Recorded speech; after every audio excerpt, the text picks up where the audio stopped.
Lakers balik sa number 9 seed, tinanggalan agad ng pag-asa ng Minnesota Timberwolves. Ibang klase. Yan ang pag-uusapan natin, pero bago yan, paki-like mo naman ang ating video.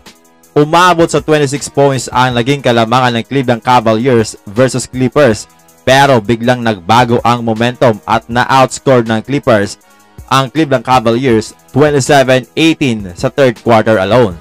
Samantalang sa fourth quarter, gumawa si Paul George ng 23 points sa kanyang 39 points kasama na ang game winner shot na ito na talagang pinasayaw niya pa itong si Evan Mobley. Yun nga lang, nawala ito sa step kaya natumba. 118-120 ang final score.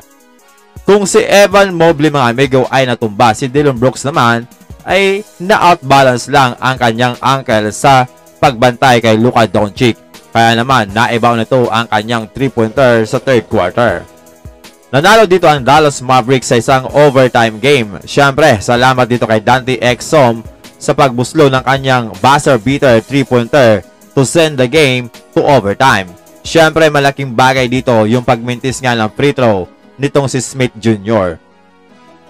Si Kyrie Irving ay umiscore ng season high 48 points, 7 rebounds at 19 points dyan mga amigo ay galing mismo sa fourth quarter at 6 naman dito sa overtime. Si Luka Doncic ay umiscore din ng 37 points, 9 rebounds at 12 assists. Nanalo naman ang Sacramento Kings kanina versus Brooklyn Nets, kaya naman balik na sila sa number 8 seed. May pag-asa pa sana ang Lakers na manatili sa number 8 seed kaso tinalo sila ng Minnesota Timberwolves. So score na 127-117. Hindi nakapaglaro si LeBron James dahil sa nagkaroon nito ng flu symptoms. Sabay si Anthony Davis ay maaga natanggal sa laro. Dahil sa kanyang putback dunk na ito, nadali ni Kyle Anderson ang mata niya at wala man lang tawag na foul ang referee sa pagtatapos ng first quarter. Talagang tinanggal ng Timberwolves ang pag-asa ng Lakers para manalo. Si D'Angelo Russell ay sobrang nag-struggle dahil sa lupet ng depensa sa kanya. Kaya naman, gumawa lamang siya ng 15 points, 7 rebounds at 11 assists while shooting 5 of 19 from the field at 1 of 7 from 3-point area.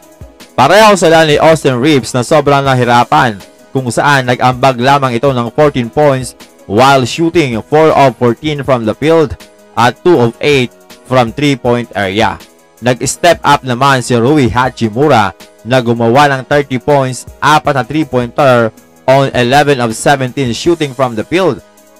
Maging si Spencer Dinwiddie ay naging produktibo din na may 18 points, 5 rebounds at 7 assists.